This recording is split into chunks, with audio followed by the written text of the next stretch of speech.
কামাখ্যা মন্দিৰ হৈছে হিন্দু ধৰ্মৰ এখন অতি প্ৰাচীন মন্দিৰ। ভাৰতৰ মুঠ ৫১খন শক্তিপীঠৰ ভিতৰত কামাখ্যা মন্দিৰো এটা অন্যতম মন্দিৰ। কামাখ্যা মন্দিৰ কামৰূপ গুৱাহাটীৰ নীলাচল পাহাৰত অৱস্থিত। ইয়াত প্ৰতি বছৰে অম্বুবাচী মেলা পালন কৰা হয়। ৪দিনীয়া কাৰ্যসূচীৰে এই অম্বুবাচী মেলা পালন কৰা হয়। ২০২৫ ৰ ২২ জুনৰ পৰা ২৬ জুনলৈকে এই মেলা চলি থাকিব। এই ৪ দিন মন্দিৰৰ মেইন গেট বন্ধ থাকিব আৰু এই সময়ছোৱাত দেশ-বিদেশৰ বহুত পৰ্যটক মন্দিৰক দৰ্শন কৰিবলৈ আহে। লগতে দেশ-বিদেশৰ বহুতো সাধু সন্যাসীৰে মন্দিৰ ভৰি পৰে আৰু সকলোৱে মন্দিৰত আহি সেৱা কৰি মন্দিৰৰ বাহিৰতে ধূপ-চাকি জ্বলাই আৰাধনা কৰে।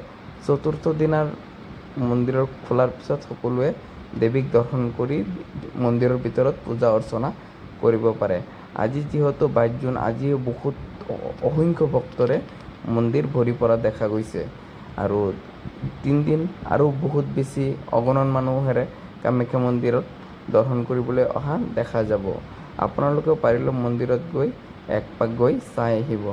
মন্দিৰত গ'লে মন্দিৰৰ পৰিৱেশটো বহুত ভাল লাগে। আপোনালোকে গৈ কামাখ্যা মন্দিৰ দৰ্শন কৰি আহিব। দৰ্শন কৰিলে মনটো বহুত ভাল